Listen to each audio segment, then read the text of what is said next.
ನಮಸ್ಕಾರ ಸ್ನೇಹಿತರೆ. ಆ, ಒಳ್ಳೆಯವರಾಗಿರೋದು ನಿಜವಾಗ್ಲೂ ಕಷ್ಟನಾ ಸುಲಭನಾ ಅಂತ ಯೋಚನೆ ಮಾಡ್ತಾ ಇದ್ದೆ. ಕೆಲವು ಸೀಕ್ವೆನ್ಸಸ್ ನಿಮ್ಗೂ ಗೊತ್ತಾಗುತ್ತೆ. ಏನು ಅಂತಂದ್ರೆ, ಫಾರ್ ಎಕ್ಸಾಂಪಲ್, ನಾವು ನಮ್ಮ ಮಕ್ಕಳು ಹೇಳಿದ್ದೆಲ್ಲ ಕೊಡಿಸ್ಬಿಟ್ರೆ ನಾವು ಒಳ್ಳೆ ಅಪ್ಪ ಅಮ್ಮ.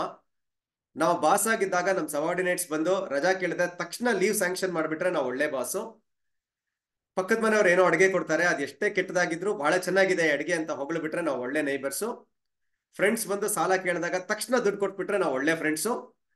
ಎಷ್ಟೇ ಕೆಟ್ಟ ಡ್ರೆಸ್ ಹಾಕೊಂಡು ಮುಂದ್ಗಡೆ ಬಂದ್ರು ನಾವು ನಿಮ್ ಡ್ರೆಸ್ ಬಹಳ ಚೆನ್ನಾಗಿದೆ ಅಂತ ಹೇಳಿದ್ರೆ ನಾವು ಬಹಳ ಒಳ್ಳೆ ಆತ್ಮೀಯರು ಅಲ್ವಾ. ಹೀಗೆ ಬೇರೆಯವರು ಏನಾದ್ರೂ ಮಾಡಿದಾಗ ನಾವು ಅದು ಚೆನ್ನಾಗಿದೆ ಸರಿಗಿದೆ ಅಂದ್ರೆ ನಾವು ಒಳ್ಳೆಯವರು, ಇಲ್ಲ ಅಂತಂದ್ರೆ ನಾವು ಕೆಟ್ಟವರು. ಬೇರೆಯವರು ಹೇಳಿದ್ದನ್ನ ನಾವು ಒಪ್ಪದೇ ಇದ್ದಾಗ ಕೆಟ್ಟವ್ರು ಆಗ್ತಾ ಹೋಗ್ತೀವಿ ಅಲ್ವಾ.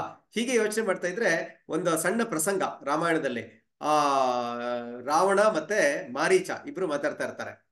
ಅದರಲ್ಲಿ ರಾವಣ ಸೀತೆ ಮಾತೆನ ಎತ್ಕೊಂಡು ಹೋಗೋ ಒಂದು ವಿಷಯ ಪ್ರಸ್ತಾಪ ಮಾಡಿದಾಗ ಮಾರೀಚ ಹೇಳ್ತಾನೆ, ಇಲ್ಲಪ್ಪ ರಾವಣ, ಹಿಂಗ್ ಮಾಡಕ್ ಹೋಗ್ಬೇಡ ನೀನು, ಖಂಡಿತ ಇದೆಲ್ಲ ಕೆಟ್ಟದ್ದು. ಆಮೇಲೆ ರಾಮನ್ನೇ ಎದುರಾಕೊಳಕ್ ಆಗಲ್ಲ ನಿನಗೆ, ಯಾಕಿಂತ ನಿಂಗೆ ದುರ್ಬುದ್ಧಿ ಅಂತ ಸತ್ಯ ಹೇಳ್ತಾನೆ. ಹೇಳಿದಾಗ ರಾವಣ ಹೇಳ್ತಾನೆ, ನೋಡು, ನೀನು ಚಿನ್ನದ ಜಿಂಕೆ ಆಗ ಅಲ್ಲಿ ಹೋಗ್ಲೇಬೇಕು. ನೀನ್ ಹೋಗ್ಲಿಲ್ಲ ಅಂದ್ರೆ ನಿನ್ನ ನಾನು ಇವಾಗ ಸಾಯಿಸ್ತೀನಿ, ಡಿಸೈಡ್ ಮಾಡ್ಕೊ. ಅವಾಗ ಮಾರೀಚ ಒಂದು ಹೇಳ್ತಾನೆ, ಅಪ್ರಿಯಸ್ಯ ಚ ಪಥ್ಯಂಚ ವಕ್ತ ಶ್ರೋತಾಚ ದುರ್ಲಭ ಅಂತಂದ್ರೆ, ಅಪ್ರಿಯವಾದದ್ದು ಆದರೆ ಸತ್ಯವಾದದ್ದನ್ನ ಹೇಳೋರು ಕೇಳೋರು ಇಬ್ರು ದುರ್ಲಭ. ನಾನ್ ಸತ್ಯ ಹೇಳ್ತಾ ಇದ್ದೀನಿ ಹಿಂಗ್ ಮಾಡ್ಬೇಡಪ್ಪ ಅಂತ, ಬಟ್ ನನ್ ಮಾತು ಕೇಳ್ತಾ ಇಲ್ವಲ್ಲ ಅಂತ.